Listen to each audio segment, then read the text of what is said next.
Ring the bell.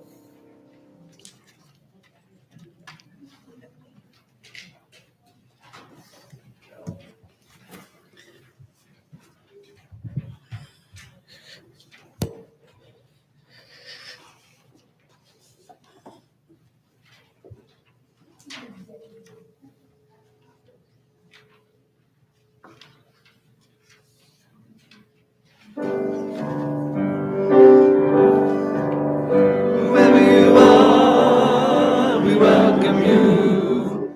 Whoever you love, we welcome you.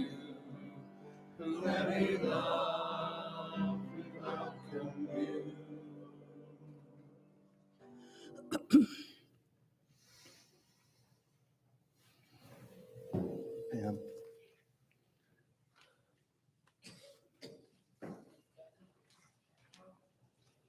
Pam, welcome time. It doesn't say that here. Okay.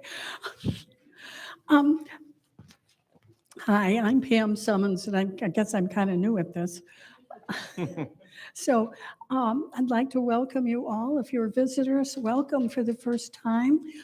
You may see that there's some material in the back of your on the back of the bench in front of you. You might want to look through those if you're new. And so welcome to all of you. Thank you, Pam. I'm Reverend Tim Barger. I'm the senior minister here at First Unitarian Church of Toledo, and I want to add to the welcome. Today, on our minds, in our hearts, and with our spirits, there are people in our circles who, with their family and friends, have challenges of life and death, health and illness, home and travel, financial security, and paying bills. There are also new lives born and many other joys and celebrations. May we be compassionate to all, as we don't know what other people are going through. So treat one another well, giving dignity and compassion. Spring begins at 5:24 p.m. tomorrow. Ignore those few snowflakes that fell overnight. If you want to be precise about seasonal transitions, we have a little more than 30 hours of winter remaining. It's too many. We have at least a symbolic rebirth of the earth in weather warming and new growth in nature. And it inspires some spiritual self-examination too. This is the season of Lent for Christians, a time of religious renewal in a way, with penitence and attention. And many Unitarian Universalists have taken our Christian heritage of Lent and apply it for UU Lent with greater religious contemplation. The Islamic holy month of Ramadan, a similar time of religious rededication, begins at sundown Wednesday. Spring and spirit are all around. We also have on our minds, in our hearts, with our spirits, the fact that there is war in our world. There is disaster by nature and disaster caused by humans. That inequality, inequity, and racism are in our societies, and we can do our own parts not to oppress, to celebrate many cultures, to grow in self and universally. One reason we join in religious gatherings is to realize common links. The uncommon is here too. Let's be together in faith, hope, and love, physically and in spirit.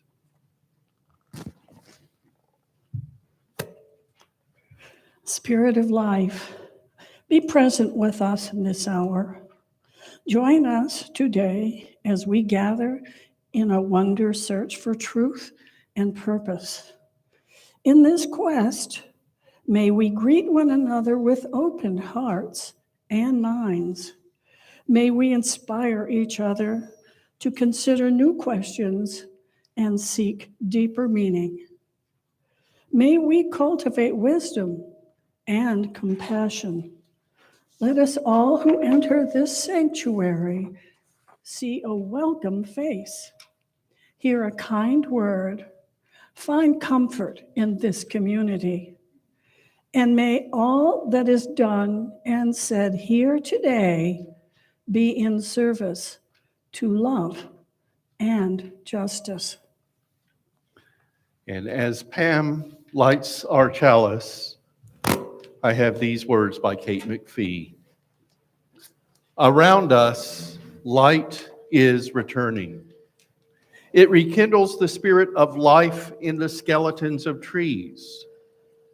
It brings forth new shoots from the soil. It wakes us from our winter slumber and invites us to see what lies beyond. We light this chalice in the spirit of our Earth's awakening and to reaffirm our commitment to the value of our home. And now please join me in reciting the covenant of this congregation It's in the order of service and on the screen. Love is the doctrine of this church. The quest for truth is its sacrament, and service is its prayer. This is our great covenant, to dwell together in peace, to seek the truth in love, and to help one another. Our opening hymn is number 27, I Am That Great and Fiery Force. And if you would, as you're willing and able, please rise to sing.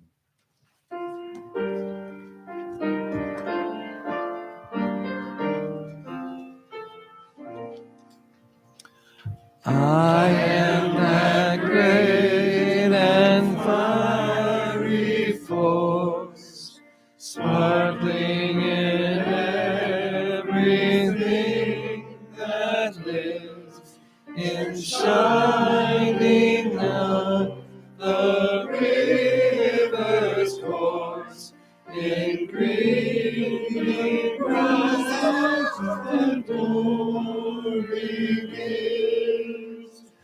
I shine glitter on the seas, in burning sun, in moon and stars, in unseen wind, in verdant trees. I breathe within all fear and far.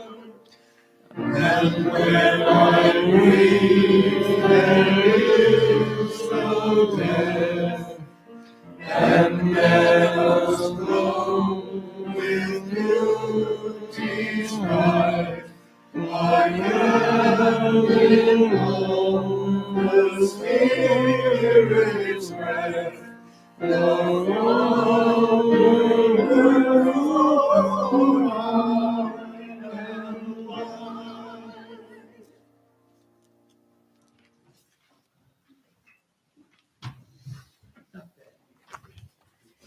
Good morning. Who here has heard of Freedom House? Just a couple of hands. All right. If you are at your house and there's a medical emergency, somebody falls down the stairs or somebody has chest pains, what do? Call 911. And what happens after you call 911? Sawyer.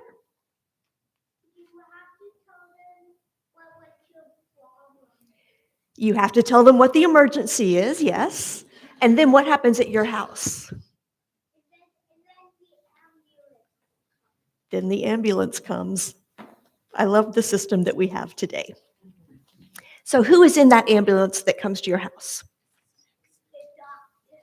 The doctors, or more likely paramedics, who are not full doctors. Today we're going to talk about how paramedics and ambulances got started in this country. Back in the 1950s, there was no such thing as a paramedic. If you had an emergency, you got out your phone book and dialed your local ambulance service. And what happened then was something that they call a swoop and scoop. So somebody in a big truck would swoop down to your house, scoop up the patient, toss them in the back of the car, and drive as fast as they could off to the hospital. If the person who was having the emergency was choking, they continued to choke in the back of the car. If they had a broken leg, they were likely to get more injuries as the ambulance swerved around corners to get to the hospital. It was not a good plan, and it got so bad that people were more likely to die of a gunshot wound in the US than they were to die in battle in the Vietnam War. When you call an ambulance, sometimes the person who came was the undertaker of the local funeral home because they had a big car and they would throw the patient in the back of the car. I'm sure everybody felt really hopeful about that. Or sometimes the people who responded were the police. So can you imagine why it might be a rough idea for the police to help people out in a medical emergency? Anybody? The ambulance, what? The back seat is teeny. Anything else? They're not trained, yeah. In this case, they get some basic first aid training, but they didn't use it very often, and so they were really rusty. And in addition to that, there were people who did not like to call the police to their house for a variety of reasons. So, back in the 1950s and 60s in Pittsburgh, there was a neighborhood of Black people. It was a neighborhood called The Hill. And The Hill did not like to call an ambulance when they were having a medical emergency because the police were the ones who responded. And the police, when they responded, were sometimes very rude and nasty. Sometimes they would not take the person to the hospital. Sometimes they would not respond to the call at all. So people got together to solve the problem. There was a white anti-racist man who ran a medical charity. He got together with a Black man who wanted to train other young Black men for jobs. And together they decided to create a new ambulance service for Pittsburgh. And they got together with a local doctor to talk about it. And the doctor said, that's great, because the swoop and scoop is actually pretty bad for patients. What you're going to do with your ambulance service is get to the emergency, provide medical care right there, and then take your patient to the hospital. And these two young men with the plan said, these men that we're talking about training, they do not have any medical background at all. Some of them didn't even graduate high school. And the doctor said, perfect. We are going to show people that you can take a group of average citizens, train them to provide medical care on the scenes of injuries, and then take them to the hospital and save lives. And so when other people around the country see this happening, they will know that they can do it in their cities too. So they got this group of young unemployed Black men together, trained them in first aid and something like combat medicine that the Army used. And they also filled their truck with things like medicine and IV lines and collars for broken necks and broken backs and blankets for newborn babies. So with all of this medical equipment and these trained young men, they established Freedom House, the ambulance service. The people at Freedom House invented the word paramedic to describe what these guys were doing. These Black paramedics had a very hard time earning respect. Sometimes when an emergency call came into the police would not inform Freedom House. So Freedom House got their own police scanner and started to respond to calls without being asked. Sometimes when Freedom House responded to the scene of emergencies, they would see police officers already there, and the police officers might be doing terrible things like dragging injured people around without protecting them, which can paralyze people if they have a broken back, a broken neck, other problems. And the paramedics at Freedom House would say, stop, you can't do that, no. And the police were free to say, get out of here, you're under arrest. And sometimes white patients would not let the Freedom House paramedics touch their relatives or go into their homes. Nevertheless, Freedom House began saving lives in numbers that were too big to ignore. Freedom House was clearly a very successful and very necessary service, and people from all over the world began to study what they were doing to see how they could establish their own ambulance services. The white leadership of Pittsburgh did not like that, because this stellar life-saving group of random citizens was making their police emergency net-breaking service look even worse than it already was. So the city repeatedly cut Freedom House's funding until Freedom House couldn't even afford to keep their trucks running. The city then created a white ambulance service, funded that. That ambulance service thrived, and Freedom House did not. It is not by accident or error that Freedom House petered out, and it's not by accident that most of us haven't heard of them today. Freedom House is an example of white people claiming Black innovations as their own, like when Elvis Presley invented rock and roll, or when Europeans started painting Jesus with blue eyes. When you hear talk about the brilliant and talented white men in history, it is frequently worth digging a little further, because you might find that the true story is a little less white than it initially appears.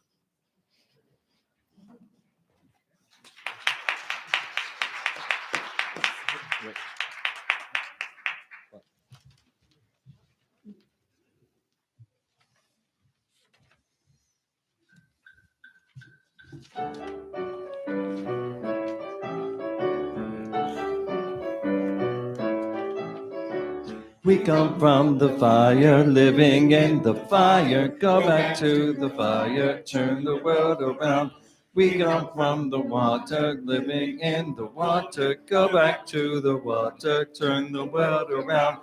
We come from the mountain, living on the mountain. Go back to the mountain, turn the world around. Oh, so is life. Ah, so is life. Oh, so is life. Ah, so is life. Mm, mm, mm, mm, mm. Do you know who I am? Do I know who you are? See we one another clearly. Do you know who I am? Do you know who I am? Do you know who you are? See we one another clearly. Do we know who we are? Do we know who I am? Do we know who we are? See we one another clearly. Do we know who we are? Oh, so is the life of Bachiwa. So is the life. Whoa, so is the life of Bachiwa. So is the life. Water makes a river, river wash the mountain. Fire makes the sunlight turn the world around. Heart is of the river, body is the mountain. Spirit is the sunlight, turn the world around. We are of the Spirit, truly of the Spirit. Only can the Spirit turn the world around. Oh, so is the life of Bachiwa. Ha, so is the life. Oh, so is the life of Bachiwa. Oh, is the life. Oh, so is the life of Bachiwa. So is the life. Oh, so is the life of Bachiwa. So is the life.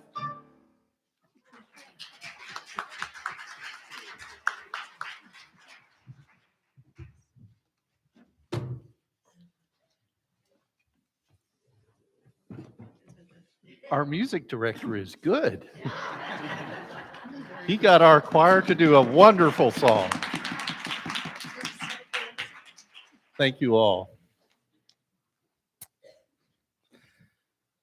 With that wonderful song washing over us, let's turn to a time of meditation, contemplation, and prayer. These are words of Clifford M. Reed. Infinite Spirit of life, we would serve you and all humanity. We would strengthen our worldwide faith for this purpose, rich as it is in the variety of its living traditions. We seek to build religious community. We would found it on liberty of conscience and thought, on belief in the inherent dignity and worth of everyone. We dedicate ourselves to justice and compassion, to responsible stewardship of the living earth, to the democratic process in ordering our human affairs, fostering and strengthening each other as members of one family, humbly sharing what we have found with others who might benefit from it. We would live out our common values for the world's good. May we respond to the human condition in ways that reflect the faith we profess. Infinite Spirit of life, one and universal, around us, among us, within us, we would serve you and the whole human community. Awaken and strengthen us to do so. Let's observe 1 minute of silence, hearing only the sounds all around us.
in faith and open charity.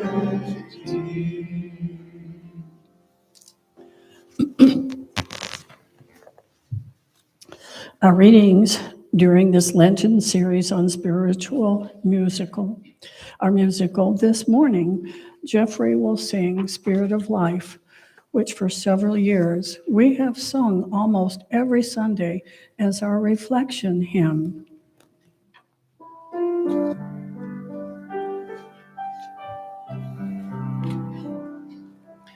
Spirit of life, come unto me, sing in my heart all the stirrings of compassion, blow in the wind, rise in the sea, move in the land, giving life the shape of justice. Roots hold me close, wind set me free. Spirit of life, come to me, come to me.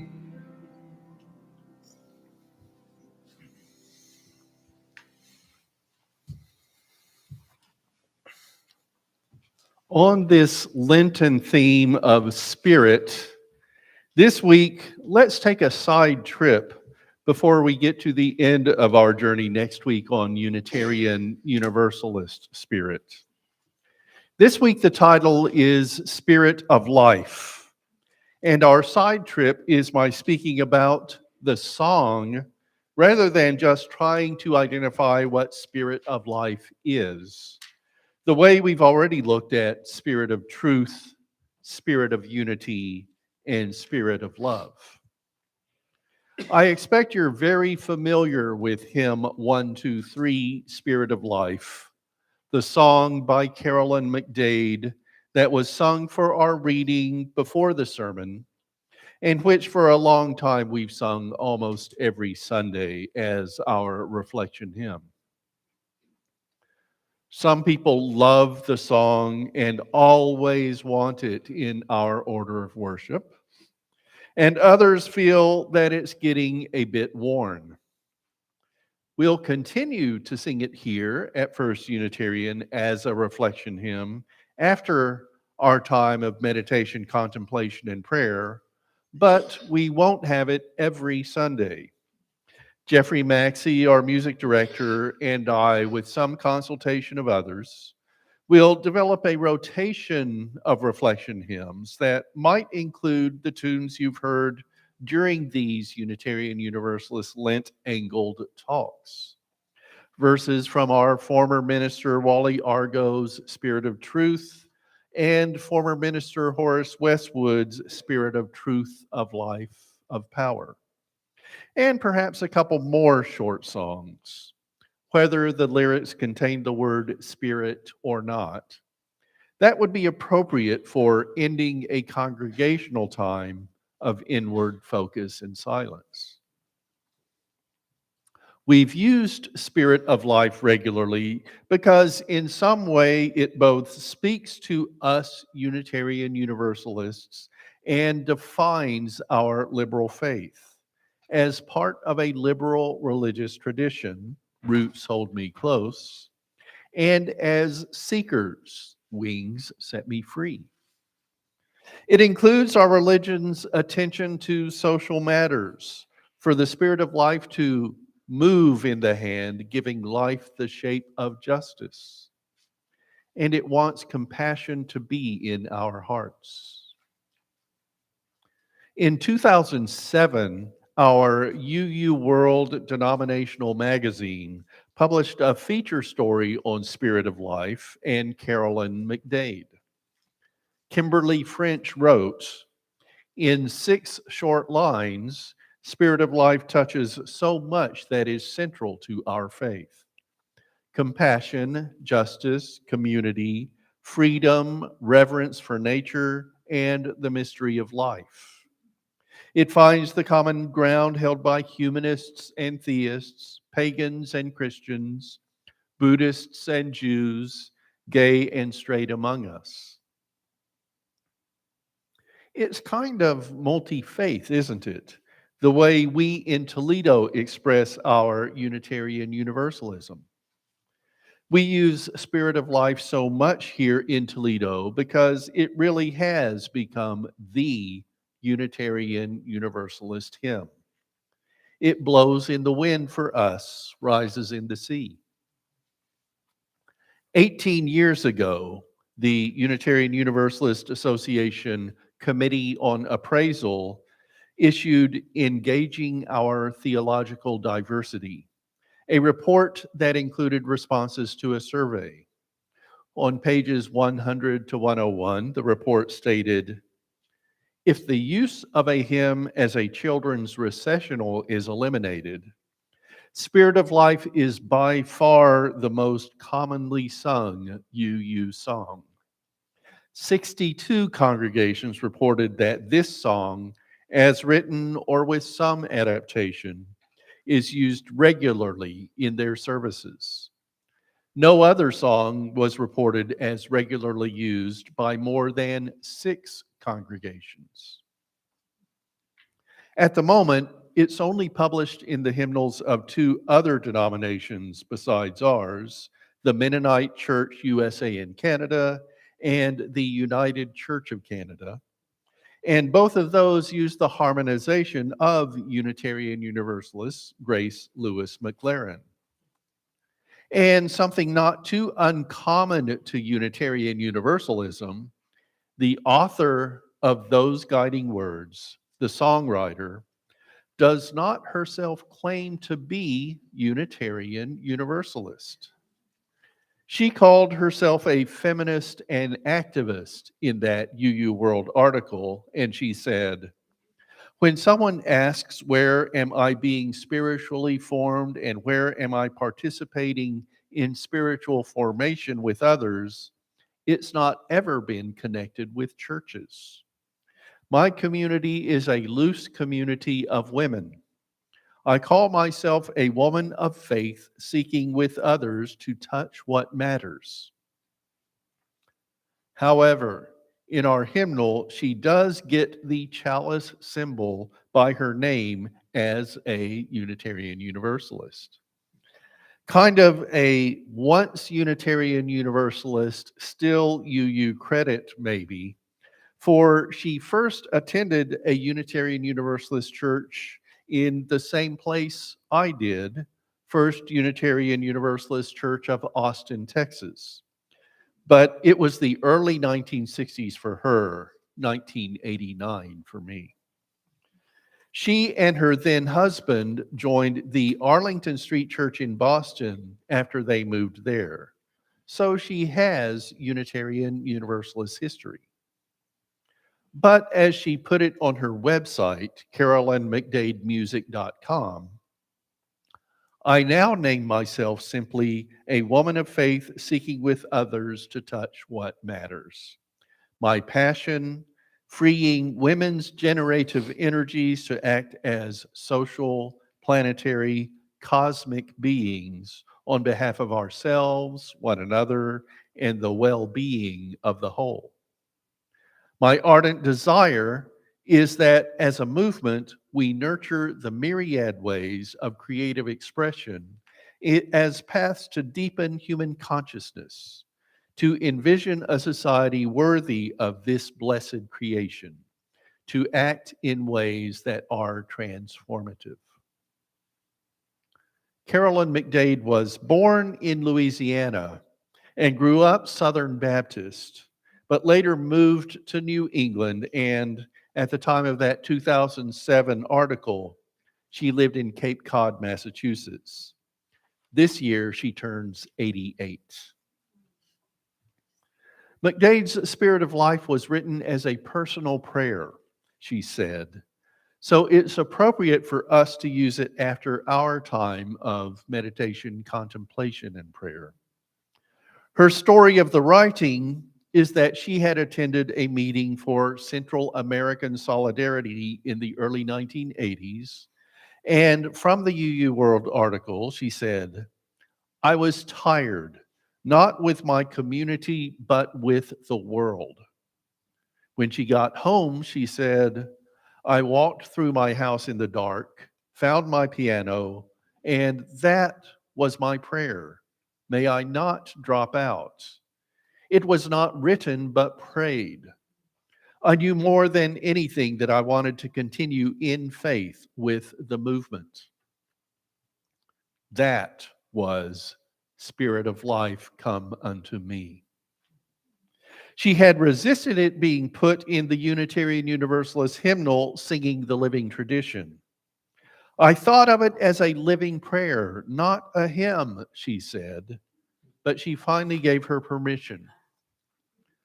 Later, she felt she had to be protective of her song as she learned that people had written additional verses, so she asked that stop. In the UU World article, she said, my feeling was you need to find your own melody. Don't lose what you want to sing, but find a way to make it yours. So back to our using Spirit of Life as a reflection hymn. Sometimes we might want to say something different. Rather than write our own song, we'll use a few different ones, including Spirit of Life.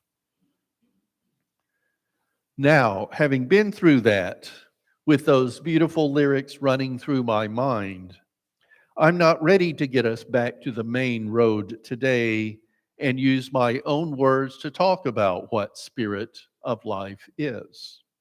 It might be different for each of you. We'll get a little back on the path next week with Unitarian Universalist Spirit, and a little bit on Spirit more generally then. But today we stay with Spirit of Life.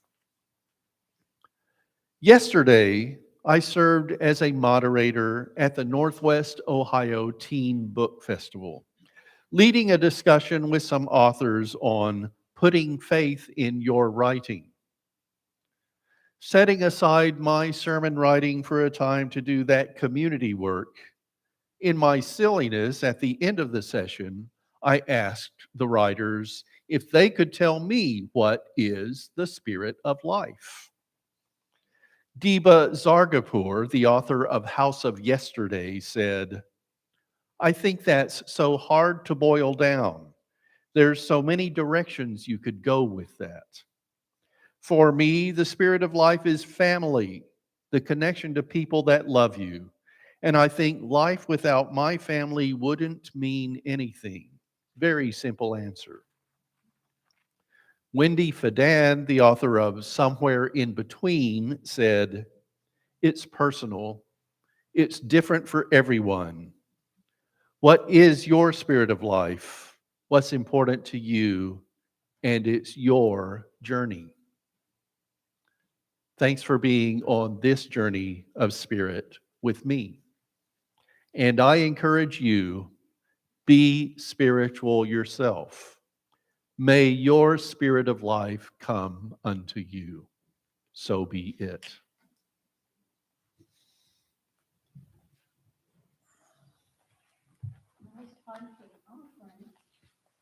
You can give through the website, which is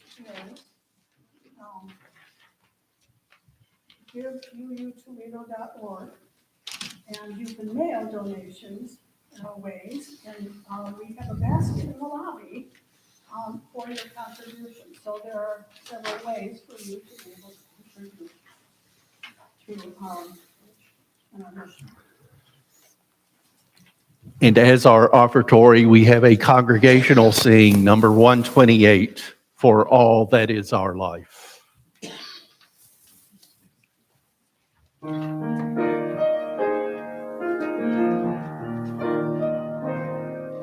For all that is our life, we sing our thanks and praise. For all that is our gift, we bring our call to use to build the common good and make our own days glad.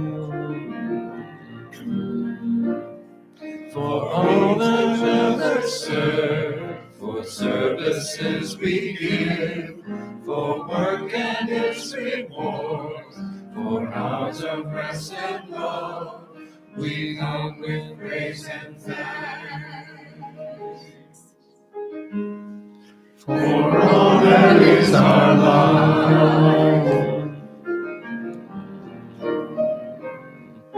for sorrow we must bear, for failures, pain, and loss, for each new thing we learn, for fearful hours that pass, we come with praise and thanks. And for all that is our life, for all that is our life, we sing our thanks and praise. For all life is a gift, which we are called to use to build the common good and make our own days glad.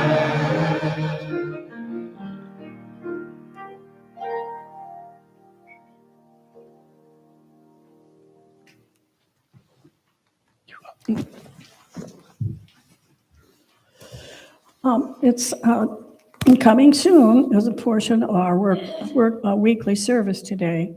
Please check your UU FYI publication, this one, emailed and posted on our private Facebook group. Plus, there are printed copies out in front in the lobby for announcements of what is coming up for the coming week. The event we highlight this week comes this Wednesday, March 22nd, from 6 to 8 p.m. here in the sanctuary, Protecting Young People from Violence. We'll bring people here who are working to address the overwhelming violence in our community. Toledo's violence interrupters who work for the city will be here and speak, as will Toledo's safety director, Brian Bird, a former fire chief. David Bush, the director of Save Our City, will be the presenter, and we'll hear from the University of Toledo professor Heather Sloan on how violence traumatizes. There will be other speakers as well, along with representation from the Toledo Public Schools and the Workforce Development Program for the Cherry Street Mission. Plus, we'll see the 20-minute film, Sounds of Toledo. This Protecting Young People from Violence program is organized by Judy Pachalis and presented as a Unitarian action activity. Admission is free, and we hope you'll. Plus, we have a formal announcement. The annual meeting of the congregation will be held Sunday, May 21st, after the Sunday service here at the church. There will be leadership positions, including the adoption of an annual budget for members to vote on. So please make sure your membership is current by having a pledge on file, and please make a pledge payment. If you're not yet a member and would like to join us, see Reverend Tim or a board member. The requirements are make a pledge and sign the membership book. And next Sunday's spiritual forum will be at 9:45 a.m. in Fellowship Hall. Phil Park Thomas will lead a session on Christian nationalism. Then our 11 a.m. service Sunday here in the sanctuary will be on Unitarian Universalist spirit, closing out this 5-Sunday U Lent series on Spirit. I hope you'll come to church in person here in the sanctuary or tune in on our Toledo Unitarians YouTube channel. Immediately after the service today, you're invited to join us in Fellowship Hall for coffee and social time. If you're a visitor, we'll be happy to answer questions you might have about First Unitarian, and we're interested in hearing your story too. Spirit of life, may our fumbling tongue be blessed, so chatter becomes prayer, and prayer becomes action. May our restless minds be blessed, so that insight becomes will, and will becomes effective action. May our anxious hearts be blessed, so that longing becomes love, and love guides our every action. As we finish the service and Pam extinguishes the flame, we send that flame from our chalice into the community, letting it symbolically spread the spirit of life all over the world. May this spirit enlighten.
Peace.